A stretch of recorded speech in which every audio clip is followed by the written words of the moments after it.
जय हिंद प्यारे बच्चों, मैं प्रदीप कुमार आज फिर आपके बीच में हाजिर हूँ अगले नए चैप्टर के साथ, यानी एक्सरसाइज 1.2 के साथ। इससे पहले हम 1.1 के सभी क्वेश्चन कर चुके हैं और साथ के साथ हम एग्जाम्पल भी बीच में देख चुके हैं और उसी के साथ स्केयर और साइंस के कुछ क्वेश्चंस भी मैं साथ के साथ आपको करवा चुका हूँ।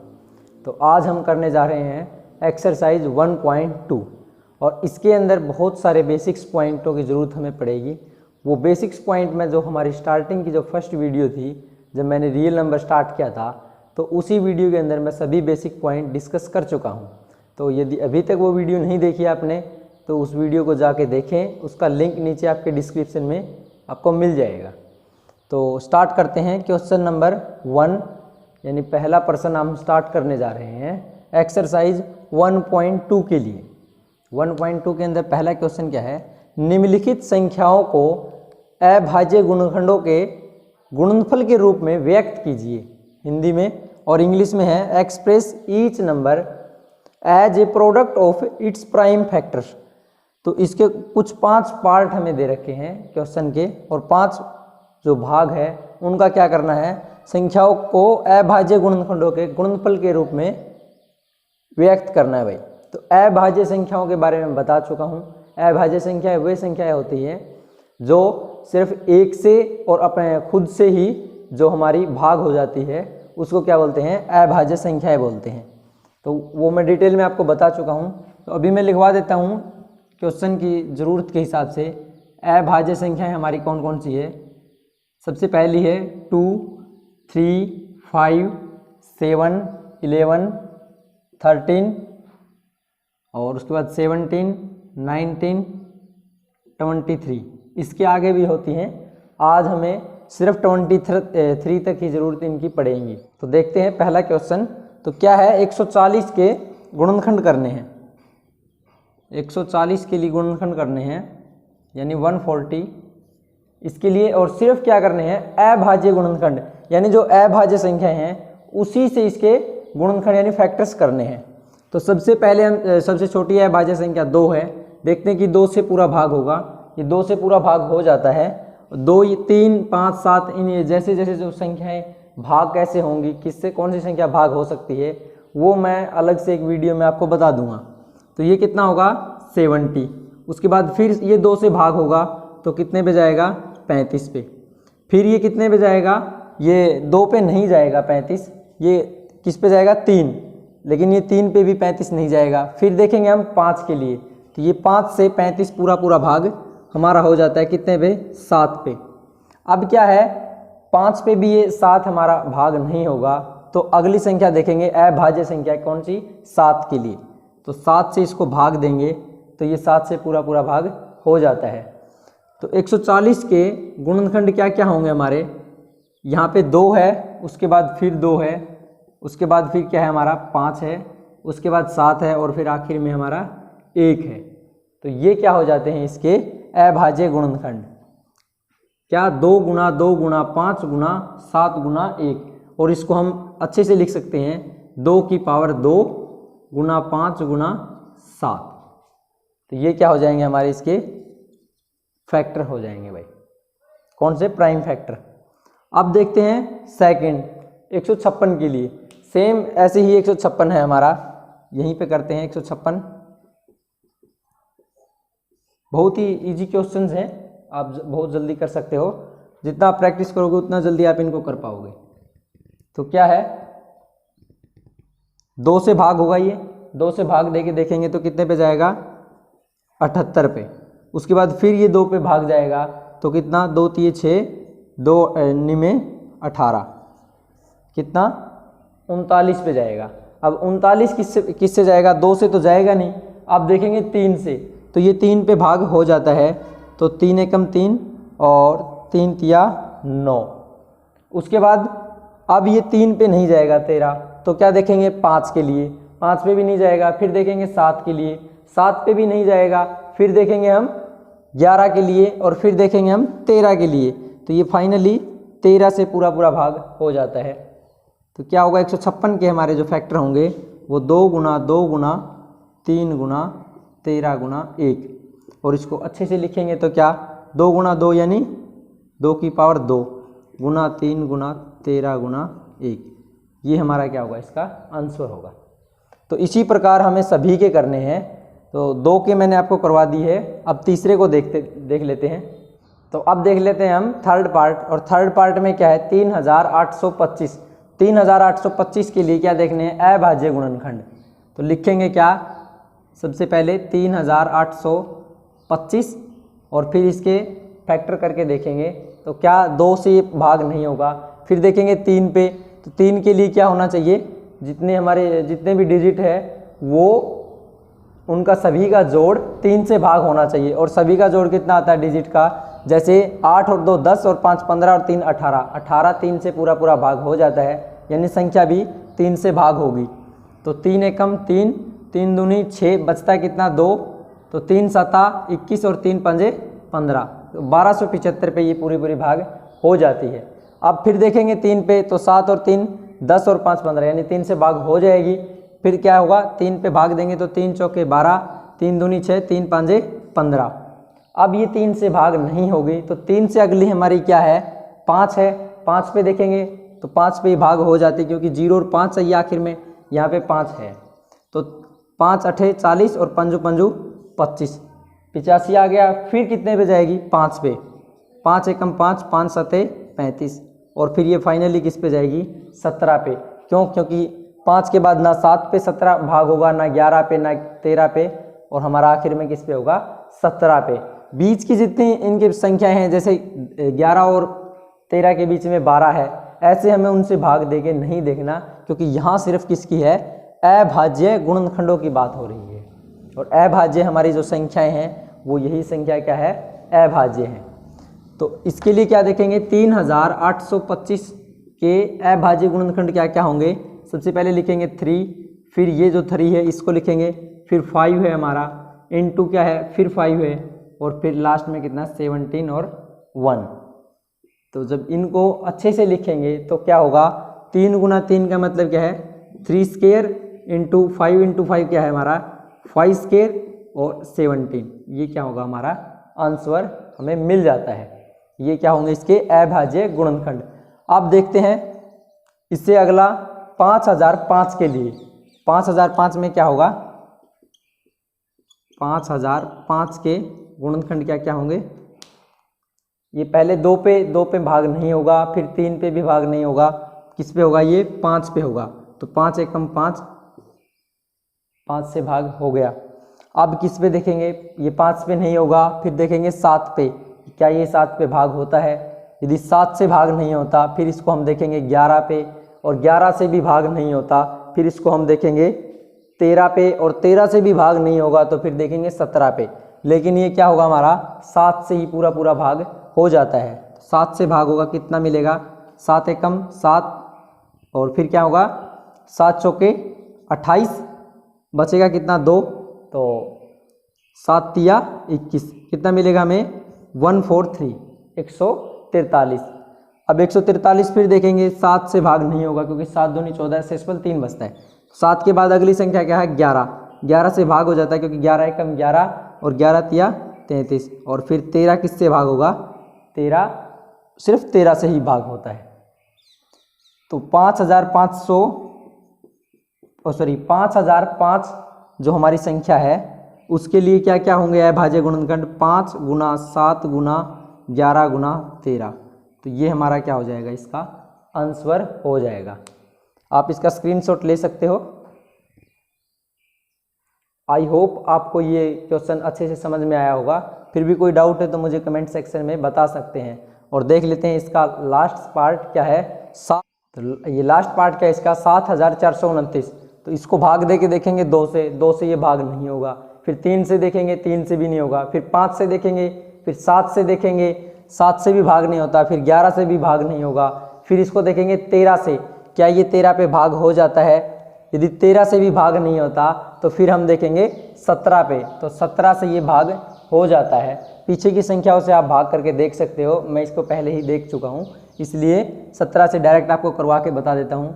17 से ये जब भाग होगा तो कितने पे जाएगा, 17 चौके 68, और कितना बचता है हमारा, यदि इसमें से 68 हमने घटा दिया तो 6, तो 17 तिया 51 पे जाएगा, कितना बचेगा 11, और ऊपर से एक 9 उतारेंगे तो 119 हो जाएगा, सॉरी 119, हाँ, तो 17 सते 119 हमारा हो जाता है।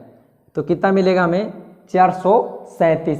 अब ये क्या होगा, 17 से भी भाग नहीं होता, फिर देखेंगे इसको 19 पे, ये 19 से हमारा भाग हो जाता है, क्योंकि 19 दूनी 38 होता है, और 19 तिया 57, लेकिन 57 से बड़ा हो गया, तो 19 दूनी 38, फिर कितना शेष बचता है, जब इसमें से 38 घटाएंगे, 43 में से 38 को हमने घटाया तो हमें कितना मिलता है 5 और 7, तो कितना होगा 57, 57 किस पे जाएगा 19 तिया 57, और फिर 23 किससे होगा, 23 से हमारा भाग हो जाता है।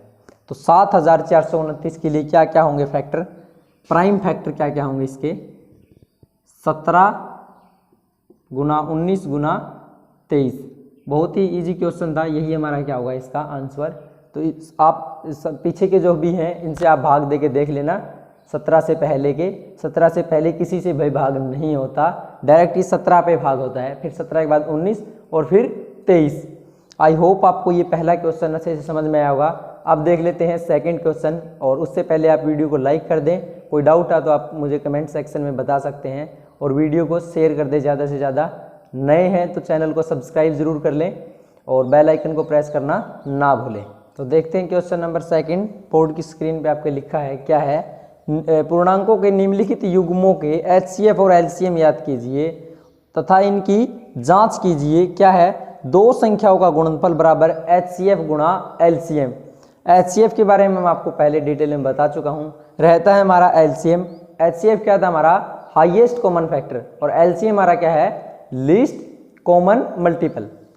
तो ये क्या है हमारा लीस्ट कॉमन मल्टीपल, और ये क्या है हाईएस्ट कॉमन फैक्टर, यानी लघुत्तम समापवर्तक, और दूसरा क्या है महत्तम समापवर्तक। लघुत्तम समापवर्तक हम LCM को बोल देते हैं, और महत्तम समापवर्तक HCF को बोल देते हैं। और किस किस का बताना है, 26 और 91 का, दूसरा 510 और 92 का, तीसरा 336 और 54 का। इंग्लिश में है फाइंड दी LCM और HCF। LCM और HCF इनका फाइंड करना है। ऑफ द फॉलोइंग पेयर, जो ऊपर पेयर दे रखे हैं, of integer and verify that, इनको वेरीफाई करना है किस फॉर्मूले से, LCM into HCF is equal to product of the two numbers. तो क्या है देखते हैं पहला क्वेश्चन, सेकंड क्वेश्चन का पहला पार्ट, 26 और 91 के लिए। तो वैसे ही इसके क्या करेंगे, गुणनखंड करेंगे। पहले 26 के कर लेते हैं, फिर क्या करेंगे 91 के करेंगे। तो 26 के लिए क्या होंगे, 13 दूनी 26 होता है, और फिर किस पे जाएगा ये 13 पे, 13 एकम 13। अब दूसरा क्या है 91, 91 किस पे जाएगा, ये 2 पे नहीं जाएगा, 3 पे नहीं जाएगा, 5 पे नहीं जाएगा, 7 पे जाएगा, ये 7 पे जाएगा, क्योंकि 13 सते 91, फिर 7 13 नहीं जाएगा 7 से, फिर 11 पे नहीं जाएगा, फिर किस पे जाएगा 13 पे, तो 13 एकम 13। तो ये क्या हो गए, यहाँ पे लिखेंगे किसके, 26 के फैक्टर क्या क्या होंगे, 2 गुना 13 गुना 1, और 91 के क्या होंगे 7 गुना 13 गुना 1। अब क्या है LCM और HCF इनका याद करना है। तो HCF क्या होगा इसका, इन दोनों संख्याओं का HCF क्या होगा, लिखेंगे 26 91 का HCF क्या होगा, HCF होता है जो दोनों के अंदर कॉमन हो। तो दोनों के अंदर क्या कॉमन है हमारा 13, यानी 13 इसके अंदर कॉमन है, और सभी के ऊपर पावर कितनी है 1 1 1 1 1 1, तो कितना होगा 13 की पावर 1, यानी 13 इसका क्या होगा हमारा HCF हमें मिल जाएगा। उसके बाद हमें इसका LCM याद करना है। तो LCM के लिए क्या है, LCM 26 और 91 के लिए, तो जो संख्याएं हैं उनको लिख लेंगे, इस 13 को छोड़ के बाकी जो संख्याएं बचती है उन सभी नंबर्स को हम लिख लेंगे। कि यहाँ पे क्या है 2 को लिखेंगे, उसके बाद 7 को लिखेंगे, अब क्या है 1 है हमारा, उस 1 को भी लिखेंगे। जो 13 है दोनों के अंदर कॉमन है, जो कॉमन है उसको सिर्फ एक बार लिखेंगे, क्या एक बार लिखेंगे। तो इनकी सभी की पावर 1 1 1 है, और 13 की पावर भी 1 है, तो लिखेंगे क्या 2 गुना 7 गुना 13। तो ये क्या हो जाएगा इसका एलसीएम, इनकी गुना करेंगे तो एलसीएम मिलेगा हमें, यानी 7 दूनी 14 और 13 की गुना करेंगे होगी 182, 182, इसका क्या मिलेगा एलसीएम। अब क्या है एचसीएफ और एलसीएम के अंदर मैं आपको थोड़ा बता देता हूँ। एचसीएफ के अंदर जो भी घात है हमारी, जितनी घात दे रखी है उनकी न्यूनतम घात को लिया जाता है, न्यूनतम घात को लिया जाता है, और एलसीएम के अंदर ज़्यादा घात को लिया जाता है, ज़्यादा घात को लिया जाता है। आप ये लाइन लिख लेना, क्योंकि अभी इस क्वेश्चन में तो नहीं, आगे जो आने वाले पार्ट हैं उनके अंदर ये इम्पोर्टेंट होगा हमारा, क्या ज़्यादा और न्यूनतम घात की वहाँ ज़रूरत पड़ेगी, तो वहाँ से आपको अच्छे से समझ में आ जाएगा। देख लेते हैं सेकंड पार्ट। सेकंड पार्ट क्या है, 510 और 92 के लिए पूछ रखा है इसने, एलसीएम और एचसीएफ इसके याद करने हैं। और पिछले क्वेश्चन में क्या थी, इसकी जांच कीजिए, वो भी मैं आपको डिटेल में सभी के सभी करवा के, पहले इनकी एचसीएफ और एलसीएम, उसके बाद एक की मैं जांच बता दूंगा, फिर आप सभी की जांच कर लेना। तो सोल्व के लिए क्या करेंगे, 510 और 92 के क्या करेंगे, फैक्टर कर लेंगे। तो इसके फैक्टर क्या होंगे, 2 से भाग होगा तो 2 दूनी 4, 2 5 10, 2 5 10। फिर देखेंगे 3 पे, तो 5 और 5 10 और 2 हमारा 12, यानी 3 पे भाग हो जाएगा। तो 3 8 24, कितना बचेगा 1, 3 5 15, 8 और 5 13, यानी 3 पे फिर भाग नहीं होगा। फिर देखते हैं 5 के पे, तो 5 पे भाग हो जाता है, 5 एकम 5 और 5 सत्ते 35, तो ये भाग हो जाता है कितने पे, 5 पे।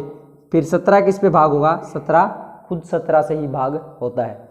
फिर देखेंगे 92 के फैक्टर। 92 के फैक्टर क्या क्या होंगे, 2 पे, 2 चौके 8, 2 छिके 12, फिर 2 पे जाएगा, 2 दूनी 4, 2 तिया 6, फिर किस पे जाएगा फाइनली ये 23 पे ही, 23 एकम 23। तो जैसा हमने पहले लिखा है, क्या 510 के फैक्टर क्या क्या हैं, 2 गुना 3 गुना 5 गुना 17 गुना 1, और सभी की पावर कितनी है 1। अब यहाँ क्या है 92, तो 92 के लिए क्या होगा 2 गुना 2, 2 गुना 2 का मतलब मैंने बताया था 2 की पावर 2। तो यहाँ पे पावर की बात देखने को आपको मिल गई होगी, गुना 23 गुना 1। तो इसमें से एलसीएम और एचसीएफ को कैसे याद करेंगे, तो एचसीएफ क्या होगा, इसमें जो दोनों के अंदर कॉमन होता है वो हमारा क्या होता है एचसीएफ। तो एचसीएफ क्या होगा 2, और 2 की पावर कितने लेंगे, मैंने पहले बताया क्या है न्यूनतम घात को लिया जाता है। तो यहाँ पे एक 1 घात है, दूसरी क्या है 2 घात है, यानी पावर क्या इसकी 1 है और 2 है। तो न्यूनतम कौन सी घात है इसकी 1, तो 1 को लेंगे, यानी 2 एकम 2, क्या मिल जाता है हमें एचसीएफ मिल जाता है। अब देखेंगे एलसीएम। एलसीएम में क्या है, ये जो 2 है, 2 यहाँ पे 2 की पावर 1 है, यहाँ पे 2 की पावर 2 है, तो यहाँ इस 2 को लिखेंगे और इसकी क्या है ज़्यादा घात को लिया जाता है। इन दोनों में से एक को लिखेंगे, दोनों में से एक को लिखेंगे और ज़्यादा घात वाले को लिखेंगे, यानी 2 की पावर 2 गुना क्या बचता है 3, बाकी जो बच जाती संख्या है उन सभी को लिखेंगे, 5 गुना 17 गुना 23। तो इनको लिख लिया, और इसका एलसीएम क्या हो जाएगा, इन सभी की गुणा करेंगे तो हमें एलसीएम कितना मिलेगा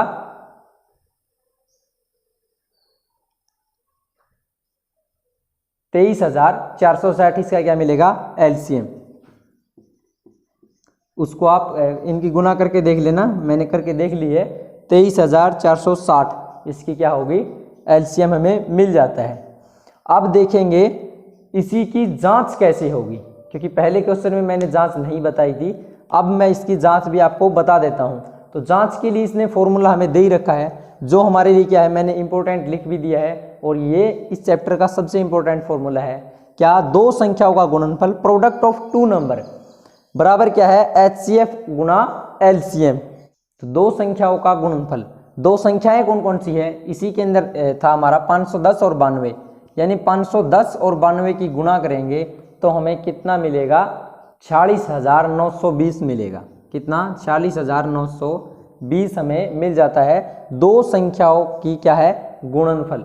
दो संख्याओं का गुणनफल कितना मिल गया 46,920। अब क्या है HCF और LCM, जो इनका HCF और LCM निकाला है उन दोनों की गुना करेंगे। यदि वो दोनों बराबर हो जाते हैं LCM गुना HCF, यदि वो दोनों बराबर हो जाते हैं किसके 46,920 ही वो आ जाता है तो इसकी हमें जांच हो जाती है और क्या मिल जाएगा ये HCF और LCM इनके मतलब सही है। तो इसका LCM क्या निकाला था हमने 23,460 गुना और HCF क्या था इसका 2। जब इनकी गुना करेंगे तो कितना हो जाएगा 40,920। तो इस प्रकार क्या हो जाती है हमारी जांच हो जाती है दोनों संख्याओं का गुणनफल और बराबर क्या है LCM गुना HCF। तो इसी फॉर्मूले से यदि HCF हमें दे रखा है और दोनों संख्याओं का गुणनफल भी दे रखा है तो हम LCM को याद कर सकते हैं। यदि LCM दे रखा है दोनों संख्याओं का गुणनफल दे रखा है तो HCF भी हम याद कर सकते हैं। और यदि HCF गुना LCM हमें दे रखा है तो दोनों संख्याओं का गुणनफल हम याद कर सकते हैं। तो ये था हमारा इसका जांच करने का तरीका। कुछ नहीं, दोनों संख्याओं की गुणा करो, बराबर क्या LCM और जो HCF निकाला उनकी गुणा कर दो। यदि दोनों बराबर हो जाती है तो हमारी जांच हो जाती है। अब देखेंगे थर्ड पार्ट इसी का 336 और 54 के लिए। तो मैंने बोर्ड पे लिख दिया है 336 और 54 के लिए। 54 और 336 के गुणनखंड करेंगे पहले इनके। तो क्या होंगे, पहले 2 पे भाग दे के देखेंगे तो 2 एकम 2, 2 छिके 12, 2 अठे 16। फिर 2 पे जाएगा 2 अठे 16, 2 चौके 8। फिर 2 पे जाएगा 2 चौके 8, 2 दूनी 4। फिर 2 पे जाएगा 21 दूनी 42। फिर किस पे जाएगा 3 पे जाएगा तो 3 7 21 और फिर किस पे जाएगा फाइनली ये 7 पे जाएगा। ऐसे ही 54 को देखेंगे तो क्या 54 के लिए 2 पे जाएगा ये 2 दूनी 4, 2 7 14। फिर किस पे जाएगा 3 पे, 3 में 27। फिर 3 पे जाएगा 3 तिया 9। फिर 3 पे जाएगा 3 एकम 3। तो इसके गुणनफल जो गुणनखंड हम लिखेंगे किस किस के 336 के गुणनखंड हमारे क्या होंगे 1 2 3 4। तो इसका मतलब क्या है 2 की पावर 4 गुना 3 गुना 7 गुना 1।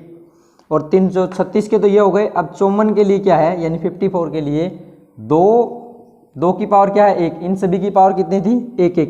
अब यहाँ 3 के लिए क्या है 1 2 3। 3 कितने बार है 3 बार यानी 3 की पावर 3 गुना 1। अब इन दोनों के अंदर क्या कॉमन है उसी को देखेंगे और जो कॉमन है उसकी यदि न्यूनतम घात को हम ले लेते हैं तो हमें क्या मिल जाएगा HCF मिल जाता है। तो HCF क्या होगा इसका, दोनों के अंदर 2 कॉमन है और 3 कॉमन है। 2 और 3 कॉमन है। अब कम से कम घात लेनी है, न्यूनतम घात। इसके अंदर न्यूनतम घात कितनी है हमारी 1 है और इसके अंदर कितनी है न्यूनतम घात, इसके अंदर भी 1 है। और हाईएस्ट जो ज़्यादा घात है वो कितनी है 3। लेकिन हमें चाहिए सबसे छोटी घात, तो कितनी होगी 2 और 3 के लिए 1 1 घात होंगी यानी 2 तिये 6। तो इसका HCF हमें कितना मिल जाता है 6 यानी 6। अब देखेंगे LCM। जैसे हमने HCF पीछे LCM निकाले हैं वैसे इसके अंदर निकालना है। तो LCM बराबर क्या होगा, एक बार इस 2 को लिखेंगे फिर इस 3 को लिखेंगे और फिर क्या बचता है हमारा 7, उसको लिख लेते हैं। अब ज़्यादा से ज़्यादा घात, इसके अंदर तो 1 ही घात है 7 की, इसमें ज़्यादा घात 3 की क्या है 3 की घात ज़्यादा 3 है और यहाँ पे कितनी है 4 है। इसकी तो इसकी घात कितनी है 2 की घात 4, इसकी कितनी है 3 और 7 की घात कितनी है 1।